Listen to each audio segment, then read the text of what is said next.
Hi friends, എല്ലാവർക്കും ശോഭഫിന്റെ പുതിയൊരു എപ്പിസോഡിലേക്ക് സ്വാഗതം. ഇന്ന് നമ്മുടെ ചാനലിൽ ഓൺ ഗോയിങ് ആയി പൊക്കോണ്ടിരിക്കുന്ന ഡോക്ടർ സ്ലം എന്ന പുതിയൊരു ഡ്രാമയാണ് കാണാൻ പോകുന്നത്. എല്ലാവർക്കും പഠിക്കുന്ന ക്ലാസ്സിൽ ഒരിക്കലെങ്കിലും ഫസ്റ്റ് വരണമെന്ന ആഗ്രഹമുണ്ടാകുമല്ലേ? എന്നാൽ എപ്പോഴും ക്ലാസ് ഫസ്റ്റ് ആയിരിക്കുന്ന നമ്മുടെ കഥയിലെ നായകന്റെ ക്ലാസ്സിലേക്ക് പുതുതായി ജോയിൻ ചെയ്യാൻ വരുന്നതാകട്ടെ കൊറിയയിലെ തന്നെ ടോപ്പ് റാങ്ക് വാങ്ങിയ അൾട്രാ പഠിപ്പിയായ നായികയാണ്. പിന്നീട് അങ്ങോട്ട് ഫസ്റ്റ് റാങ്ക് വാങ്ങാൻ വേണ്ടിയുള്ള ഒരു യുദ്ധം തന്നെയാണ് രണ്ടുപേർക്കുമിടയിൽ. ഇങ്ങനെ കണ്ടാൽ തന്നെ കടിച്ചു കീറാൻ നിൽക്കുന്ന ഇവർ ലൈഫിന്റെ ഒരു സ്റ്റേജ് എത്തുമ്പോഴേക്കും പിന്നെയും കാണാനിടയാകും. അവർ അപ്പോഴും പരസ്പരം ശത്രുക്കളെ പോലെ തന്നെ ആയിരുന്നോ അതോ പിണക്കമൊക്കെ മറന്ന് ഫ്രണ്ട്സ് ആയോ എന്നതൊക്കെ നമുക്ക് ബാക്കി എപ്പിസോഡ് കണ്ടു തന്നെ അറിയാം. 2009 ബോസാൻ നഗരമാണ് കാണിക്കുന്നത്.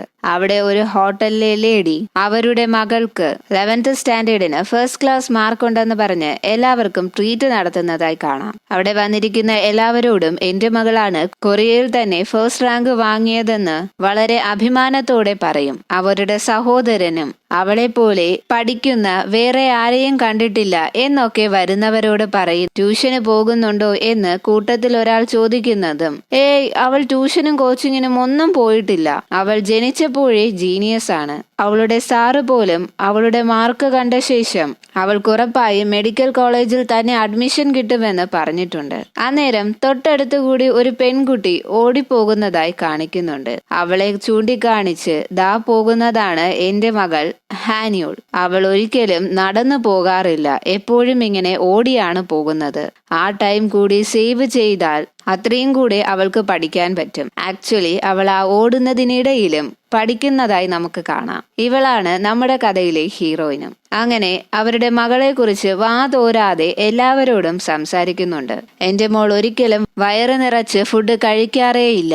ഇനി ഫുഡ് കഴിച്ച് വയറങ്ങാനം നിറഞ്ഞാൽ പെട്ടെന്ന് ഉറക്കം വരില്ലേ, പിന്നെ പഠിക്കാൻ പറ്റില്ലല്ലോ. ഇനി ആ ഫുഡ് കഴിക്കുന്ന ടൈമും അവൾ വേസ്റ്റ് ആകാതിരിക്കാനായി യൂട്യൂബിൽ മാത്സിന്റെ ഒരു വീഡിയോ കാണുന്നുണ്ട്. ടൈമർ സെറ്റ് ചെയ്ത് വെച്ച് കൃത്യമായും 17 മണിക്കൂർ അവൾ ഡെയിലി പഠിക്കും. ബാക്കി വരുന്ന 7 മണിക്കൂർ ഉറങ്ങാൻ വേണ്ടി മാറ്റിവെക്കും. അതല്ലാതെ ടൈം വേസ്റ്റ് ചെയ്യുന്ന മറ്റൊരു കാര്യം പോലും അവൾ ചെയ്യാറില്ല. എപ്പോഴും പഠിക്കണം പഠിക്കണം എന്ന ചിന്ത മാത്രമാണ് അവൾക്കുള്ളത് എന്നൊക്കെ പറയുന്നത് കാണിച്ച് കട്ട് ചെയ്താൽ 2009 സിയോൾ നഗരമാണ് കാണിക്കുന്നത്. കൊറിയയിൽ തന്നെ +1 2 പേർക്കാണ് ടോപ്പ് റാങ്ക് കിട്ടിയിട്ടുള്ളത്. അതിൽ ഒന്നാമത്തെ റാങ്ക് നമ്മുടെ നായികയ്ക്കും സെക്കൻഡ് റാങ്ക് കിട്ടിയത് നമ്മുടെ ഹീറോയ്ക്കുമാണ്. അവന്റെ പേര് ജിയോങ്. ഇനി സിയോളിൽ വെച്ച് ഏറ്റവും മാർക്ക് കൂടുതലുള്ളത് അവനായതുകൊണ്ട് അവന്റെ ഫോട്ടോ വരുന്ന ഒരു കട്ടൗട്ട് സ്കൂളിന്റെ മുന്നിൽ വെച്ചിട്ടുണ്ട്. ഇത് കാണുന്ന ജിയോങ് എനിക്ക് വേണ്ടി എന്തിനാ ഇത് വെക്കുന്നത്, എനിക്ക് ഓക്വേർഡായി ഫീൽ ചെയ്യുന്നുണ്ട് എന്ന് വളരെ നാണത്തോടെ പറയും. ഈ ഫോട്ടോ കാണുന്ന അവന്റെ ഫ്രണ്ട്സ് ആകട്ടെ ആ ഫ്ലക്സിന്റെ അടുത്ത് പോയി നിന്ന് ഫോട്ടോയ്ക്ക് പോസ് ചെയ്യി അവർ ഫോട്ടോ എടുത്ത് തരാമെന്ന് നിർബന്ധിക്കും. ഈ ഫോട്ടോയ്ക്ക് പോസ് ചെയ്ത് നിൽക്കുന്ന ഇവനാണ് ജിയോങ്. അവിടെ നിന്ന് കട്ട് ചെയ്ത് ഹാനിയോളിന്റെ അച്ഛന്റെ ഓർമ്മ ദിവസമാണെന്ന്. ചടങ്ങുകളിൽ പങ്കെടുക്കാനായി അവരുടെ എല്ലാ ബന്ധുക്കളും ഒത്തുകൂടിയിട്ടുണ്ട്. അതിൽ അച്ഛന്റെ 2 അനിയത്തിമാരുമുണ്ട്. അതിൽ മൂത്ത അനിയത്തിയാകട്ടെ ചേട്ടന്റെ പേരിലുള്ള സ്വത്ത് എത്രയും പെട്ടെന്ന് വിൽക്കണം, അത് അച്ഛൻ സമ്പാദിച്ചതല്ലേ, അതിൽ ഞങ്ങൾക്കും അവകാശമുണ്ട്, എത്രയും പെട്ടെന്ന് അത് വിറ്റ് ഞങ്ങൾക്ക് അതിൽ നിന്നും കാശ് തരണമെന്ന് പറയുന്നത് കേട്ട് എനിക്കും അതിൽ അവകാശമുണ്ടെന്ന് രണ്ടാമത്തെ അനിയത്തിയും വാദിക്കും. അങ്ങനെ 1ഉം 2ഉം പറഞ്ഞ് അവിടെ കൂട്ടയടിയാകും. അങ്ങനെ സ്വത്തിന്റെ കാര്യം പറഞ്ഞ് തർക്കത്തിലാകുന്ന അവരെ ഹീറോയിന്റെ അമ്മയും അനിയനും കൂടി അതിലിടപെട്ട് പിടിച്ചു മാറ്റാനായി ശ്രമിക്കുന്നുണ്ട്. പക്ഷേ ആ ടൈം ഹീറോയിൻ ഈ ചുറ്റും നടക്കുന്ന അടിയോ ബഹളമോ ഒന്നും മൈൻഡ് ചെയ്യാതെ ആ ടൈം പോലും വേസ്റ്റ് ആകാതിരിക്കാനായി ബുക്ക് എടുത്തു വെച്ച് പഠിക്കുന്നുണ്ട്. അവളെ സംബന്ധിച്ചിടത്തോളം ഭൂമി പിളർന്ന് 2 ആയാലും പ്രശ്നമില്ല, അവൾക്ക് പഠിച്ചാൽ മാത്രം മതി. അന്നേരം പഠിക്കാനുള്ള 17 മണിക്കൂർ കംപ്ലീറ്റ് ആയതും ടൈമറിലെ അലാറം കേൾക്കാൻ തുടങ്ങും. അത് ഓഫ് ചെയ്ത് അമ്മയെയും അനിയനെയും പിടിച്ചു മാറ്റി പ്രോപ്പർട്ടി വിറ്റ് അവർക്ക് കൊടുക്കാനുള്ളതെല്ലാം കൊടുത്ത് ഈ വീടും വിറ്റ് നമുക്ക് മറ്റെവിടെയെങ്കിലും പോയി താമസിക്കാം, അല്ലാതെ എന്തിനാണ് ഇവിടെ കിടന്നിങ്ങനെ അടിയുണ്ടാക്കുന്നത്, എനിക്ക് പഠിക്കാനും കൂടുതൽ സൗകര്യം സിയോൾ ആണെന്ന് പറയുന്നത് കാണിച്ച് കട്ട് ചെയ്താൽ ഇവിടെ ജിയോങ്ങിന്റെ ക്ലാസ്സിലേക്ക് ഒരു സ്റ്റുഡന്റ് ഓടി വന്ന് എല്ലാവരും അറിഞ്ഞു നമ്മുടെ ക്ലാസ്സിലേക്ക് കൊറിയയിൽ തന്നെ +1 ഫസ്റ്റ് റാങ്ക് വാങ്ങിയ പെൺകുട്ടി അഡ്മിഷൻ എടുത്തിട്ടുണ്ട് എന്ന് പറയുന്നതും ഈ ന്യൂസ് കേൾക്കുന്ന ജിയോങ് ഒന്ന് സ്റ്റക്ക് ആകുന്നുണ്ട്. അപ്പോഴാണ് സാർ അകത്തേക്ക് വന്ന് എല്ലാവരോടും ക്ലാസ്സിലിരിക്കാനായി പറഞ്ഞ് പുതിയ ഒരു പെൺകുട്ടി ജോയിൻ ചെയ്തിട്ടുണ്ടെന്ന് ഹാന്യൂളിനെ പരിചയപ്പെടുത്തി കൊടുക്കുന്നത്. അങ്ങനെ അവൾ സെൽഫ് ഇൻട്രൊഡക്ഷൻ കൊടുക്കുന്നുണ്ട്.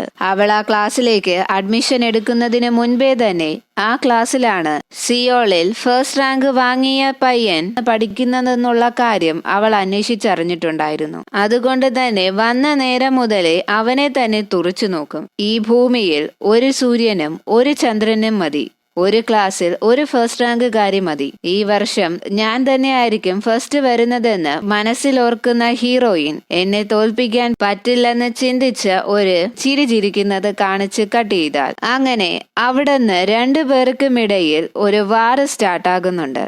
സാറും ബോർഡിൽ ഒരു ടഫായ പ്രോബ്ലം ഇടുന്നതും ജിയോങ് ഹീറോയിനെ കടത്തിവെട്ടി ഫസ്റ്റ് സോൾവ് ചെയ്യാനായി ശ്രമിക്കുന്നുണ്ട്.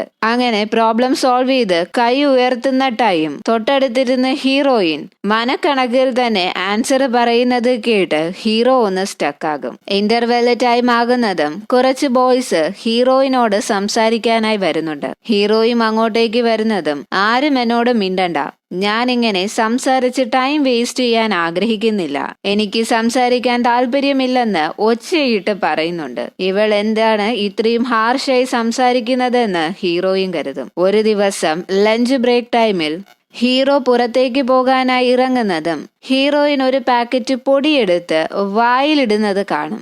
ഇത് കാണുന്ന ഹീറോ ഇവൾ എന്താണ് ഈ ഇടയ്ക്കിടയ്ക്ക് കഴിക്കുന്നതെന്ന് തന്റെ കൂടെയുള്ള ഫ്രണ്ട്സിനോട് തിരക്കുന്നതും അത് എന്തോ ഒരു ഐറ്റം കോഫി പൗഡർ ആണ്, അത് കഴിച്ചാൽ ബാത്റൂമിൽ പോകാൻ തോന്നില്ല, ബാത്റൂമിലേക്ക് പോകുന്ന ടൈം കൂടി വേസ്റ്റ് ആകാതെ ആ ടൈമും കൂടി ഏതെങ്കിലും മാത്സ് പ്രോബ്ലം ചെയ്തു തീർക്കാൻ പറ്റുമെന്നാണ് അവൾ പറയുന്നത്. ഇത് കേൾക്കുന്ന ഹീറോ ഒന്നും കൂടി ഷോക്കാകുന്നുണ്ട്. ദൈവമേ, ഇങ്ങനെ ചത്തു കിടന്ന് പഠിക്കുന്ന ഒരാളെ ഞാൻ എന്റെ ജീവിതത്തിൽ ആദ്യമായിട്ടാണ് കാണുന്നത്. അങ്ങനെ കുറച്ച് ദിവസം കടന്നു പോകുന്നതും ഒരു ദിവസം സെക്യൂരിറ്റി ഹീറോയോട് പണ്ട് നീയാണല്ലോ എന്നും ഇവിടെ നേരത്തെ വന്ന് പഠിക്കാറുണ്ടായിരുന്നത്, ഇപ്പോ ആ പെൺകുട്ടിയാണല്ലോ നേരത്തെ വരുന്നതെന്ന് പറയുന്നതും ഹീറോയിനും ആ വഴി ഓടിപ്പോകുന്നത് കാണും. എപ്പോഴത്തെയും പോലെ അവൾ അപ്പോഴും സ്പീഡിൽ ഓടിപ്പോകുന്നുണ്ട്. അത് കണ്ട് ഹീറോയും അവൾ ഇത്രയും ഡെഡിക്കേറ്റഡ് ആയാണോ പഠിക്കുന്നതെന്ന് ചിന്തിച്ച് ചിരിച്ചുകൊണ്ട് അവളുടെ പുറകെ നിന്ന് പോകുന്നുണ്ട്. അവിടെ നിന്ന് കട്ട് ചെയ്ത് 2024 കാണിക്കുന്നതും പ്ലാസ്റ്റിക് സർജറിയിൽ സ്പെഷ്യലൈസ് ചെയ്തിട്ടുള്ള ഡോക്ടേഴ്സിന്റെ ഒരു പാർട്ടി നടക്കുന്നതാണ് കാണിക്കുന്നത്.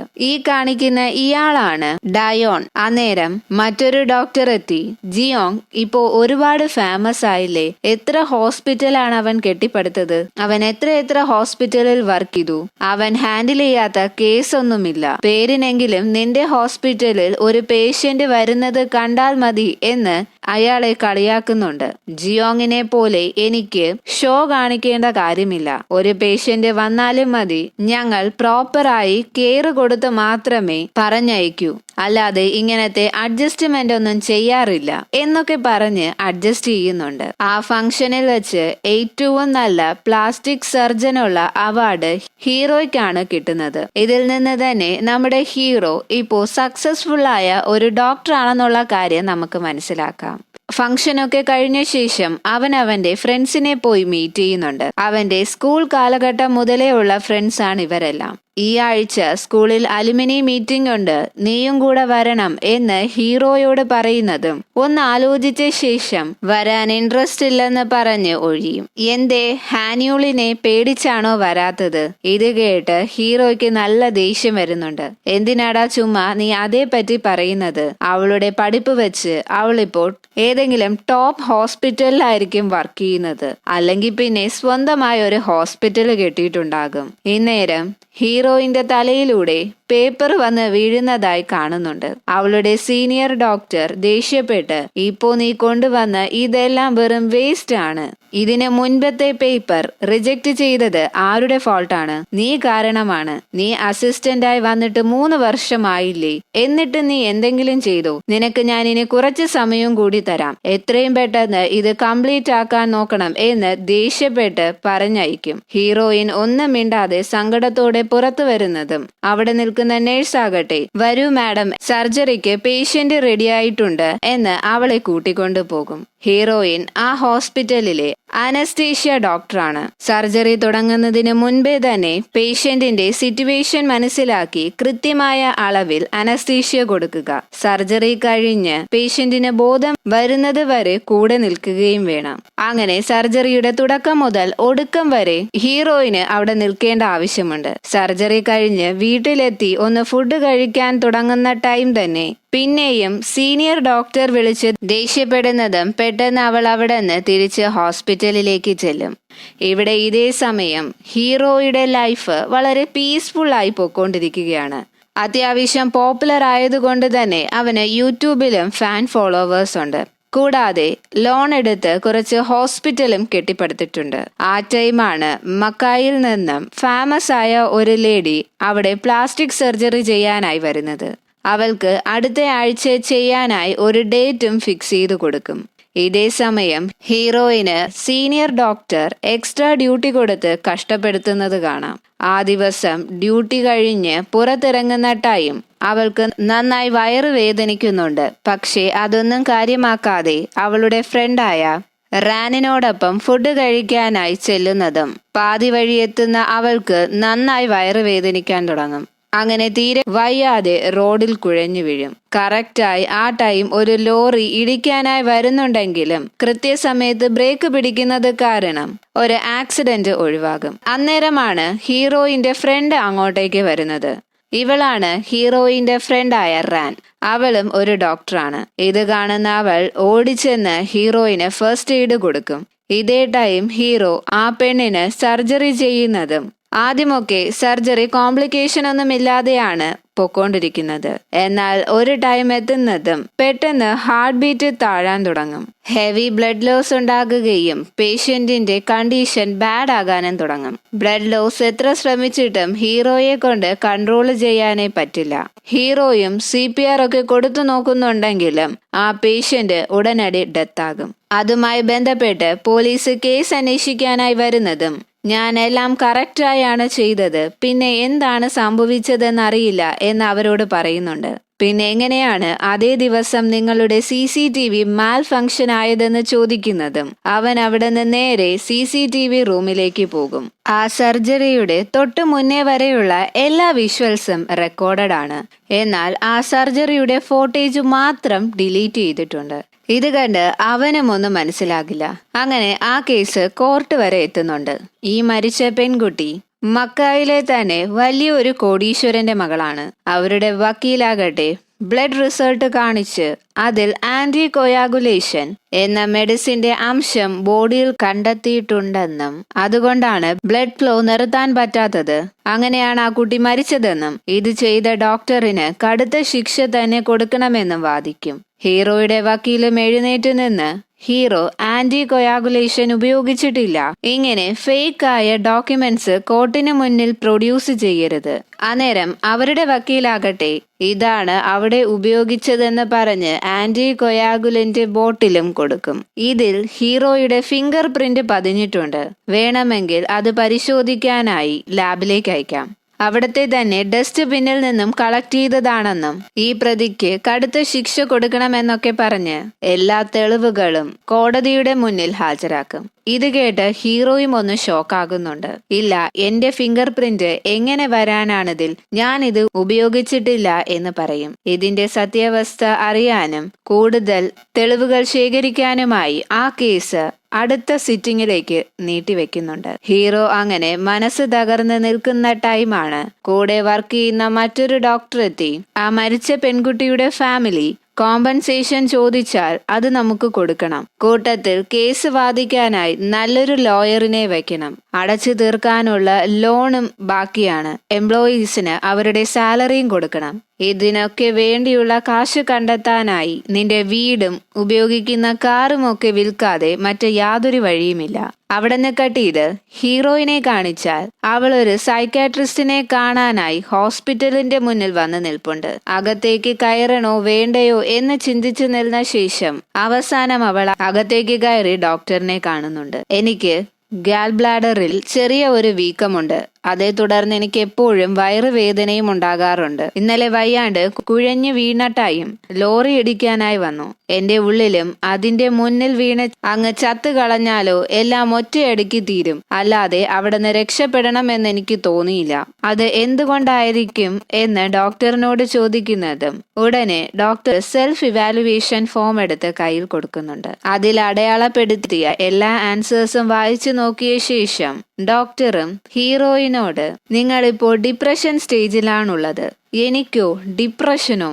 ഡോക്ടറും എല്ലാവരും ഇങ്ങനെ തന്നെയാണ് പറയുന്നത്, എനിക്ക് ഡിപ്രഷനൊന്നുമില്ല, ഞാൻ ഓക്കെ ആണെന്നൊക്കെ. പക്ഷേ അങ്ങനെയൊന്നുമല്ല. നമ്മൾ ലോൺലി ആയി ഫീൽ ചെയ്യുക, ഇഷ്ടമല്ലാത്ത കാര്യങ്ങൾ പോലും കഷ്ടപ്പെട്ട് ചെയ്യുക, അത് വേണ്ടെന്ന് കരുതി വലിച്ചെറിഞ്ഞ് കളയാൻ തോന്നുന്നുണ്ടെങ്കിലും പക്ഷേ അതിന് പറ്റാതെ അത് കഷ്ടപ്പെട്ട് ചെയ്യുക, ഇതെല്ലാം പോകെ പോകെ നമ്മളിൽ സൂയിസൈഡ് ചെയ്യാനുള്ള ടെൻഡൻസി ഉണ്ടാക്കും. ഡിപ്രഷന് കഴിക്കാനുള്ള മരുന്നും എഴുതി കൊടുക്കുന്നുണ്ട്. അതും വാങ്ങി ഹീറോയിൻ അവളുടെ വീട്ടിലേക്ക് വരുന്നതും ഒന്ന് റീഫ്രഷ് ആകാനായി ടെറസിലേക്ക് വരുന്ന അവൾക്ക് അവിടെ ആരോ നിൽക്കുന്നത് പോലെ തോന്നുന്നുണ്ട്. ചെന്ന് നോക്കുന്നതും ഹീറോയെ കണ്ട് അവൾ ഒന്ന് ഞെട്ടും. ഒരു കാലത്ത് ഞാൻ ഒരുപാട് ഇഷ്ടപ്പെട്ടിരുന്നതും ഇവളെയാണ്, ഒരിക്കലും കാണരുതെന്ന് ആഗ്രഹിച്ചതും ഇവളെയാണ്, ഞാനിപ്പോൾ ഏറ്റവും കൂടുതൽ വെറുക്കുന്നതും ഇവളെ തന്നെയാണ്. ഇതൊക്കെ ഹീറോ ഓർക്കുന്നതും ഫ്ലാഷ് ബാക്ക് കാണിച്ചാൽ ഓടി വരുന്ന ഹീറോയിൻ താഴെ വീഴുന്നത് കണ്ട് ഹീറോ വളരെ റൊമാൻറ്റിക് ആയി കൈ കൊടുക്കും. ഹീറോയിനും അവന്റെ കയ്യിൽ പിടിക്കുന്നുണ്ടെങ്കിലും കൈ കൊടുത്ത അവനെ തള്ളിയിട്ട് അവിടെ നോടും. ഞാൻ എന്റെ ജീവിതത്തിൽ ഒരാളെ വെറുത്തിട്ടുണ്ടെങ്കിൽ അത് നീയാണ്. നിന്നെ പിന്നെയും കാണാൻ ഒരവസരം ഉണ്ടാകരുത് എന്ന് പ്രാർത്ഥിച്ചിട്ടുണ്ട്. അവൾക്കും ഒരു ഫ്ലാഷ് ബാക്ക് സീൻ ഓർമ്മ വരുന്നുണ്ട്. രണ്ടുപേരും പരസ്പരം കണ്ട് ഷോക്കായി നിൽക്കുന്നത് കാണിച്ചാണ് എപ്പിസോഡ് എൻഡ് ആകുന്നത്. എപ്പിസോഡ് ഇഷ്ടപ്പെട്ടാൽ ലൈക്ക് ചെയ്യുക, ഷെയർ ചെയ്യുക, സബ്സ്ക്രൈബ് ചെയ്യുക.